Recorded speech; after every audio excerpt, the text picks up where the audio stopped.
ஜப்பான்ல புன்ராக்கு அப்படின்னு ஒரு பழமையான பொம்மலாட்ட கலை இருக்கு. இது சாதாரண பொம்மலாட்டம் கிடையாது. மேடையில இருக்கிற ஒரு பெரிய பொம்மை இயக்குறதுக்கு ஒரு 3 பேர் இருப்பாங்க. அவங்க 3 பேரும் உச்சி முதல் உள்ளங்கால் வரைக்கும் முழுமையா கருப்பு நிற உடை அணிஞ்சிருப்பாங்க. பார்வையாளர்களா உட்கார்ந்து இருக்கிற நமக்கு அந்த 3 பேரும் மேடையில இருக்கிறது நல்லாவே தெரியும்.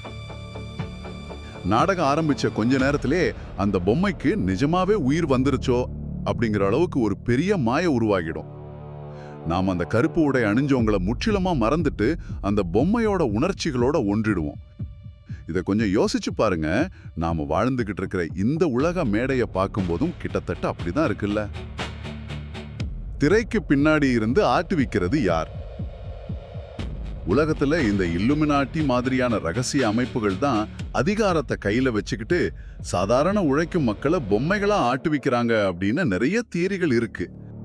ஆனா ஆன்மீக விழிப்புணர்வை தேடுற ஒரு மாணவரா இருக்கிற உங்களுக்கு, ஆமா இது கேட்டுக்கிட்டு இருக்கிற உங்களுக்கு தான் சொல்றேன், இதெல்லாம் தாண்டிய ஒரு மிகப்பெரிய உண்மை தெரியுமா? உலகத்தை ஆள்றது யார், யார் பொம்மைகள் அப்படிங்கிற இந்த மொத்த நாடகமுமே ஒரு பிரம்மாண்டமான மாயை தான். ஆமா, இது ரொம்ப ரொம்ப ஆழமான ஒரு விஷயம். இந்த அதிகார போட்டிகள், உலகத்தையே நாங்க தான் கட்டுப்படுத்துறோம்னு நினைக்கிற ரகசிய அமைப்புகள், இவங்க எல்லாருமே தங்களை ரொம்ப சக்தி வாய்ந்தவங்களா நினைச்சுக்கிறாங்க. ஆனா நிஜமான அதிகாரம் அவங்க கிட்ட இல்ல. இந்த அரசியல், சமூக நாடகங்கள் எல்லாமே அடிப்படையில ஒரு மாயதான். நிஜமான அதிகாரம் அப்படிங்கிறது அரசியல் சதிகள் மூலமாவோ இல்ல பணபலத்தின் மூலமாவோ வர்றது கிடையாது. இன்னைக்கு நாம இவான் ஆன்டிக் எழுதிய Soul Guide on Planet Earth அப்படிங்கிற புத்தகத்தையும் குவாண்டம் ஹோலோகிராஃப் பற்றிய குறிப்புகளையும் ஒன்னா இணைச்சு ஒரு ஆழமான தேடல தொடங்க போறோம். குவாண்டம் ஹோலோகிராஃப் கேக்குறதுக்கே ரொம்ப சயின்டிஃபிக்கா இருக்கே. ஆமா, தங்களை இந்த உலகத்தோட எஜமானர்கள்னு நினைச்சுக்கிட்டு இருக்கிற அந்த அதிகார வர்க்கம் கூட இந்த பிரபஞ்ச மாயையோட இன்னொரு வடிவம்தான். நம்ம எதை ரொம்ப நிஜம்னு நம்புறோமோ அதுவே ஒரு பிரம்மாண்டமான கனவு தான். அதை எப்படி புரிஞ்சுக்கிறது அப்படிங்கறதுல தான் நம்ம தேடலே ஆரம்பிக்கணும். கொஞ்சம் இருங்க, இதை கொஞ்சம் விரிவாக பார்ப்போம். நாம பார்க்கிற, தொட்டு உணர்ற எல்லாமே ஒரு கனவு, ஒரு மாயை அப்படின்னா நிஜம்னா என்ன? உலக மாயைகள்ல இருந்தும் இந்த தகவல்கள் நம்ம மேல திணிக்கிற சோர்வுல இருந்தும் விடுபடணும்னா முதல்ல இந்த பிரபஞ்சம் எப்படி இயங்குதுன்னு நாம தெரிஞ்சுக்கணும். தெய்வீக முழுமை அப்படின்னு ஒண்ணு சொல்றாங்களே, அதுக்கும் இந்த மாயையான உலகத்துக்கும் எந்த சம்பந்தம்? இத புரிஞ்சுக்க நாம கொஞ்சம் பின்னோக்கி போகணும். அதாவது தொடக்கத்துக்கே போகணும். தெய்வீக முழுமை அப்படிங்கிறது காலத்திற்கும் எல்லைகளுக்கும் அப்பாற்பட்ட ஒரு ஒற்றை தன்மை. அதுக்கு ஆரம்பமும் கிடையாது, முடிவும் கிடையாது. ஒரு எல்லையற்ற ஸ்பேஸ் மாதிரி வச்சுக்கலாமா? ஆமா, அது முழுமையானது. ஆனா அதுக்குள்ள எந்த ஒரு வடிவமும் கிடையாது. இப்போ ஒரு சின்ன யோசனை. உங்களுக்கு கண்களே இல்ல, உங்களை சுத்தி எந்த பொருளும் இல்ல, ஒளியும் இல்லனா நீங்க எப்படி உங்களை உணர்வீங்க? உணர முடியாதுல்ல. கண்டிப்பா முடியாது. நம்மள நாமே உணர முடியாது. அதே மாதிரிதான் அந்த தெய்வீக முழுமை தன்னைத்தானே உணர்ந்துக்கணும், தன்னைத்தானே அனுபவிக்கணும்னு நினைச்சது. அதற்காக அது தனக்கு வெளியே ஒரு மாயையான பிம்பத்தை, அதாவது ஒரு கண்ணாடிய உருவாக்குச்சு. அதுதான் இந்த பௌதிக பிரபஞ்சம். ஓ, அப்போ நாம எல்லாமே ஒரு பிம்பம் தானா? ஆமா, நாம நம்ம சுத்தி இருக்கிற கோடிக்கணக்கான நட்சத்திரங்கள், கேலக்சிகள் எல்லாமே அந்த தெய்வீக முழுமையின் ஒரு கற்பனை அல்லது அது காண்கிற ஒரு கனவு மட்டும்தான். வாவ், ஒரு மாபெரும் சக்தி தன்னைத்தானே கண்ணாடியில பார்த்து ரசிக்கிற மாதிரி இருக்கு நீங்க சொல்றது. எனக்கு இது எப்படி தோணுதுன்னா, ஒரு பிரம்மாண்டமான முப்பரிமாண கண்ணாடி, அதாவது ஒரு ஹோலோகிராஃபிக் கண்ணாடி இருக்குன்னு வச்சுக்குவோம். அது மேல இருந்து கீழே விழுந்து சுக்குநூறா உடைஞ்சிருது. இப்ப அந்த கண்ணாடியை எத்தனை துண்டா உடைச்சாலும் அதோட ஒவ்வொரு சின்னஞ்சிறு துண்டுலயும் அந்த முழு உருவமும் அப்படியே தெரியும் இல்லையா? அற்புதம், ரொம்ப அருமையான உதாரணம். ஒவ்வொருத்தருக்குள்ளேயும் அந்த முழுமொத்த தெய்வீக முழுமையோட தன்மையும் முழுமையா அடங்கி இருக்கு. சரியா? மிக சரியான பார்வை. இப்படி முழுமையா இருந்த ஒண்ணு தன்னை தானே பார்க்க தொடங்கும் போது அங்க ஒரு முக்கியமான மாற்றம் நடக்குது. இதத்தான் முதல் முப்பரிமாண பிரிவு, அதாவது ட்ரினிட்டி அப்படின்னு சொல்றாங்க. அது வரைக்கும் ஒன்னே ஒண்ணு மட்டும்தான் இருந்துச்சு. ஆனா அது தன்னை உற்று நோக்கும்போது அங்க 3 விஷயங்கள் உருவாயிடுது. 3 விஷயங்களா? அது என்னென்ன? ஒன்னு கவனிப்பவர், அதாவது அந்த தூய்மையான உணர்வு. 2வது கவனிக்கப்படும் பொருள், அதாவது அந்த பிம்பம்.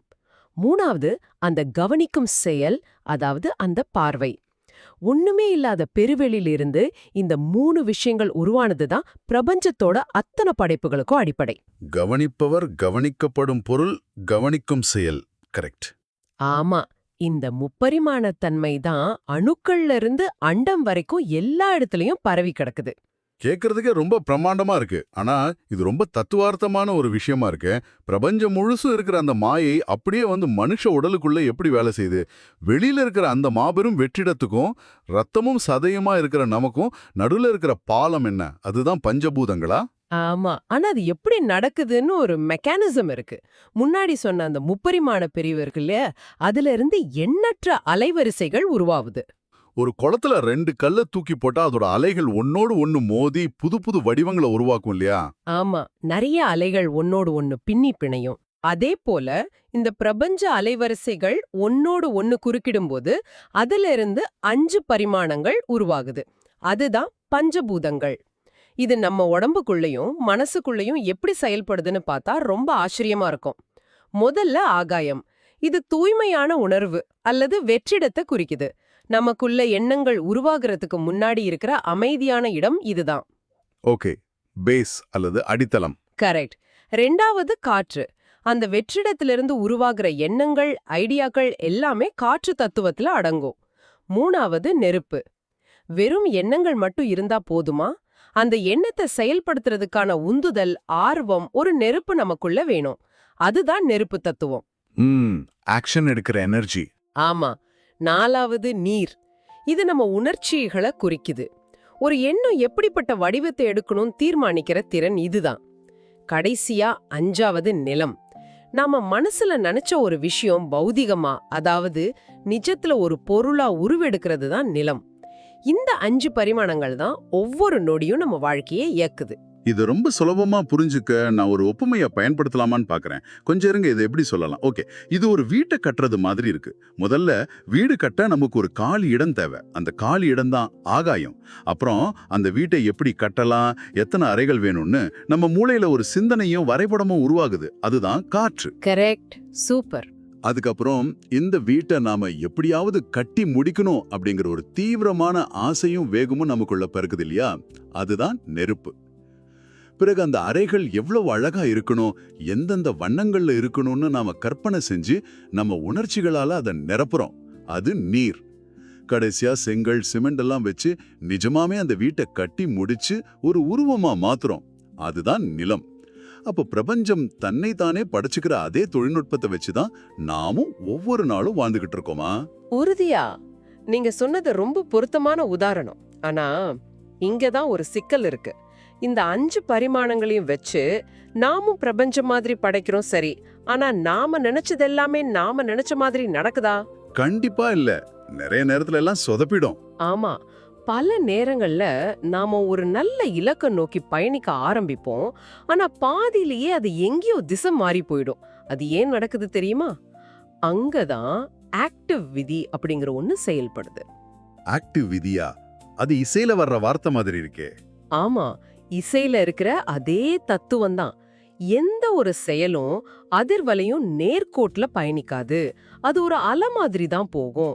இசையில ச, ரி, க, ம, ப, த, நி அப்படின்னு சுரங்கள் இருக்குல்ல, அதுல சில சுரங்களுக்கு நடுவுல இயற்கையாவே ஒரு இடைவெளி இருக்கும். ஓ, ஒரு பாஸ் இருக்கும். அதே மாதிரி பிரபஞ்சத்துல எந்த ஒரு செயல் உருவானாலும் அது வளரும்போது 2 குறிப்பிட்ட இடங்கள்ல அதோட வேகம் குறைஞ்சு திசை மாறும். இத பிரேக்கிங் பாயிண்ட்ஸ் அல்லது தொய்வு ஏற்படும் இடங்கள்னு சொல்லலாம். நீங்க ஒரு ஆன்மீக பயிற்சியில இருக்கீங்கனாலோ அல்லது ஒரு நல்ல காரியத்தை தொடங்குறீங்கனாலோ இந்த தொய்வு ஏற்படும் இடங்கள்ல ரொம்ப கவனமா இருக்கணும். இயற்கையாவே எனர்ஜி குறையிற அந்த இடங்கள்ல நீங்க கூடுதல் விழிப்புணர்வையோ உழைப்பையோ கொடுக்கலன்னா நீங்க எந்த நோக்கத்துக்காக ஆரம்பிச்சீங்களோ அது அப்படியே மாறி வேற ஒரு பாதையில போக ஆரம்பிச்சிடும். அப்போ நீங்க சொல்றத பார்த்தா உலகத்துல ரொம்ப தூய்மையான நோக்கத்தோட அன்பை போதிக்கணும்னு ஆரம்பிக்கப்பட்ட பல மதங்கள், ஆன்மீக அமைப்புகள் எல்லாம் காலப்போக்குல வன்முறையை நியாயப்படுத்துற அதிகார மையங்களா மாறினதுக்கு இதுதான் காரணமா? அவங்க தொடங்கின புள்ளி சரியா இருந்தாலும் அந்த ஆக்டிவ் விதியோட தொய்வு புள்ளிகளை கடக்கும்போது அவங்க விழிப்புணர்வோட இல்லாததால முற்றிலுமா திசை மாறி போயிட்டாங்களா? ஆமா, இது ரொம்ப முக்கியமான ஒரு நிதர்சனம். எந்த ஒரு சித்தாந்தமோ, அமைப்பும் இந்த பிரேக்கிங் பாயிண்ட்கள்ல சரியான கான்ஷியஸ் ஷாக், அதாவது விழிப்புணர்வு அதிர்வை குடுக்கலைன்னா, அது தானாகவே தன்னோட மூல நோக்கத்துக்கு எதிரான ஒரு விஷயமா மாறிடும். இதத்தான் வரலாறு முழுக்க நாம பார்க்கிறோம். இது ரொம்ப ஆழமான பாயிண்ட். இது உலக அளவுல நடக்கிறது மட்டும் இல்ல, உங்க அன்றாட தியானத்திலயும் இதுதான் நடக்கும். நீங்க ரொம்ப அமைதியா தியானம் பண்ணணும்னு உட்காருவீங்க. 2 நிமிஷம் நல்லா இருக்கும். ஆனா, அந்த முதல் தொய்வு புள்ளி வந்தோனே மனசு அப்படியே திசை மாறி ஆபீஸ்ல என்ன பிரச்சனை, நாளைக்கு என்ன சமைக்கலாம்னு யோசிக்க ஆரம்பிச்சிடும்.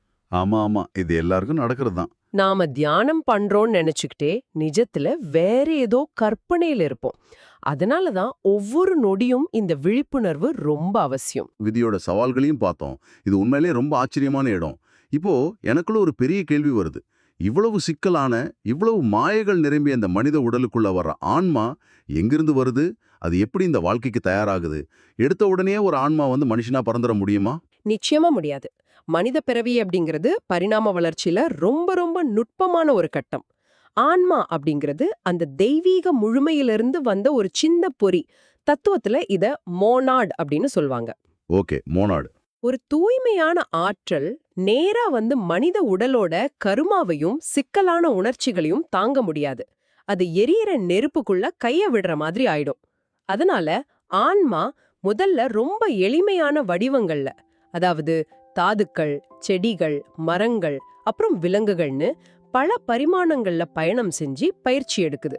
ஒரு மரமா இருந்து வெயிலையும் மழையையும் உணர்றது, ஒரு விலங்கா இருந்து பசி, பயம், நடமாட்டம், ஆபத்திலிருந்து தப்பிக்கிறது எப்படிங்கிற அடிப்படை தகவல்களையும் அதிர்வலைகளையும் சேகரிச்சு தன்னை மெல்ல மெல்ல தயார்படுத்திக்குது. இது கேட்கவே ரொம்ப சுவாரஸ்யமா இருக்கு. அப்போ மனித பிறவில இருக்கிற அந்த நான் அப்படிங்கிற ஈகோ, அகங்காரம், கர்மா, இது எதுவுமே விலங்குகளுக்கு கிடையாதா? ஒரு சிங்கம் மான வேட்டையாடுறது அதோட கர்மா கிடையாதா? கிடையாது. விலங்குகளுக்கு நான் அப்படிங்கிற சுய உணர்வு முழுமையா வளர்ச்சி அடையல. அவை இயற்கையோட தாளத்துக்கு ஏற்ப உயிர் வாழ்தல் அப்படிங்கிற உள்ளுணர்வால் மட்டுமே இயங்குது.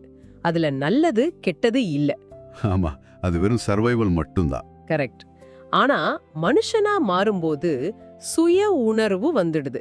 பிரபஞ்சம் வேற, நான் வேற அப்படிங்கிற மாயையான பிரிவினை உணர்வு உருவான உடனே அங்க கர்மா ஆரம்பிச்சிடுது. ஓஹோ, அப்படியென்றால் விலங்கு பிறவிகள் என்பவை ஆன்மா மனித வாழ்வின் அந்த பிரம்மாண்டமான வாழ்க்கை நாடகத்தை எதிர்கொள்வதற்கு முன்னாடி ஓட்டி பழகும் பயிற்சி சக்கரங்கள் மாதிரி இருக்கா?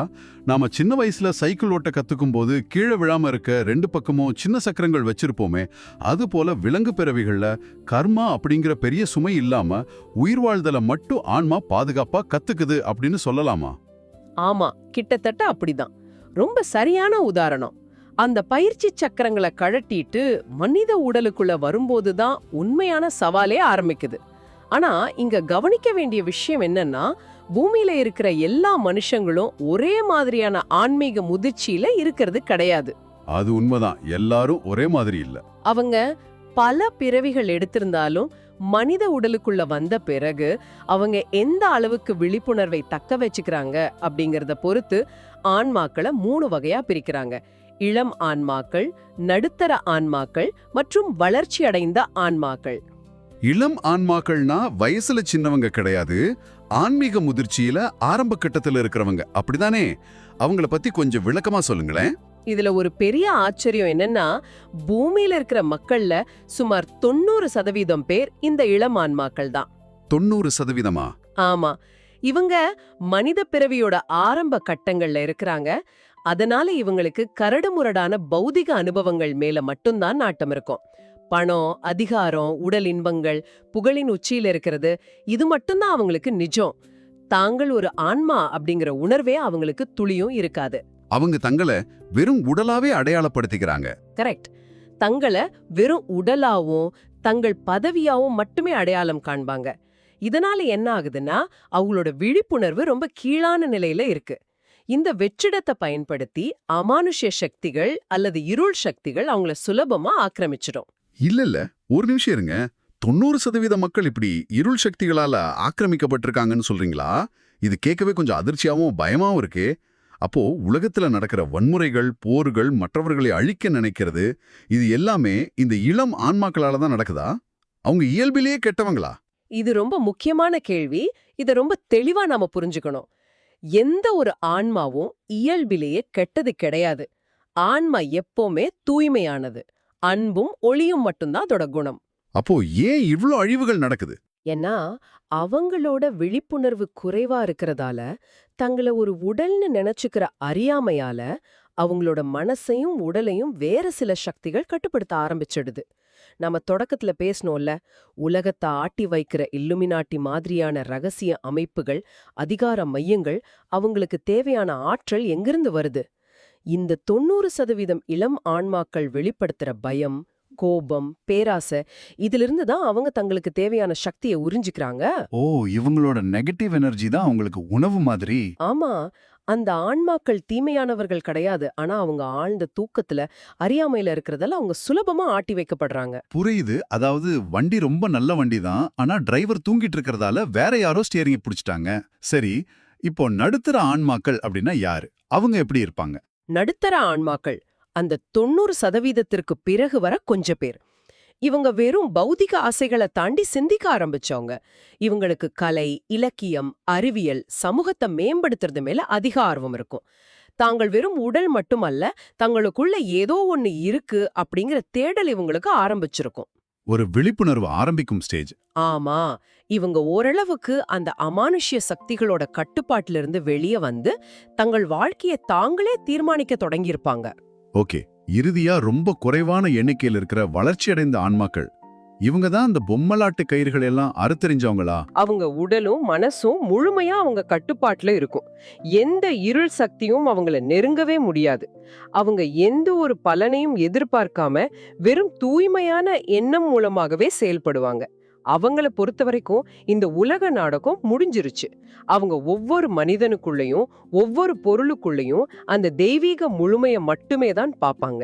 இவ்வளோ நேரம் நாம பேசினது எல்லாம் ஒட்டுமொத்தமா சேர்த்து பார்த்தா எனக்கு ஒண்ணு ரொம்ப தெளிவா புரியுது. உலகத்துல இருக்கிற அத்தனை மாயைகளையும், நம்ம கண்ணு முன்னாடி நடக்கிற அதிகார போட்டிகளையும் நாம எப்படி பார்க்கறோம் அப்படிங்கிறது வெளியில இல்ல, நமக்குள்ள இருக்கிற ஆன்மாவின் விழிப்புணர்வு பொறுத்தது. உலகத்தை திருத்தணும், அதை மாத்தணும்னு வெளியில ஓடுறத விட, நமக்குள்ள இருக்கிற அந்த தெய்வீக முழுமையை உணர்றத மட்டும்தான் உண்மையான ஆன்மீக விழிப்புணர்வா இருக்க முடியும். ஆமா, கரெக்ட். நாம எல்லாமே அந்த முழுமையோட பிம்பங்கள் தான். விழித்திருக்கும் போதே நாம காண்கிற இந்த மாபெரும் கனவிலிருந்து முழிச்சுக்கிறது தான் உண்மையான விடுதலை. எல்லாமே நமக்குள்ளதான் இருக்கு அப்படிங்கறத உணரும்போது வெளியில நடக்கிற எந்த மாயையும் உங்களை பாதிக்காது. இறுதியா ஒரு விஷயம், இது உங்களை ரொம்பவே சிந்திக்க வைக்கும் நான் நம்புறேன். இந்த மாயாயான உலகத்துல ஒரு மாற்றத்தை கொண்டு வர நீங்க ஏதாவது பெரிய வேலை செய்யணுமா இல்ல போராடணுமான்னு யோசிப்போம். ஆனா நீங்க எதையுமே செய்யாம ஒரு வளர்ச்சியடைந்த ஆன்மாவா அமைதியா வேடிக்கை மட்டுமே பார்த்தா கூட உங்களை சுற்றியுள்ள உலகம் மாறுமா? இது ரொம்ப சுவாரஸ்யமான கேள்வி. குவாண்டம் இயற்பியல்ல ஒரு ஆச்சரியமான உண்மையை கண்டுபிடிச்சிருக்காங்க. எலக்ட்ரான்களோ அல்லது நுண்துகள்களோ அது ஒரு கவனிப்பவர் பார்க்கும்போது மட்டும் தங்களோட தன்மையை மாத்திக்கிட்டு பௌதிக பொருளா மாறுதான். அதாவது நீங்க எந்த உழைப்பும் செய்யாமலேயே கவனிப்பவர் அப்படிங்கிற உங்க ஆன்மாவோட தூய்மையான பார்வையே இந்த பிரபஞ்ச விதிகளையும் உங்களை சுற்றியுள்ள மக்களுடைய யதார்த்தத்தையும் முற்றிலும் மாற்றி அமைக்கும் சக்தி கொண்டது. அப்படின்னா நாளை காலையில விழித்தெழும்போது உங்களுடைய அடுத்த பார்வை இந்த உலகத்தை நோக்கி உங்களுடைய முதல் பார்வை எப்படிப்பட்டதாக இருக்கும் சிந்தித்து பாருங்கள். இது உங்களுக்கான தேடல். மீண்டும் அடுத்த முறை இன்னொரு ஆழமான விஷயத்தோட சந்திப்போம்.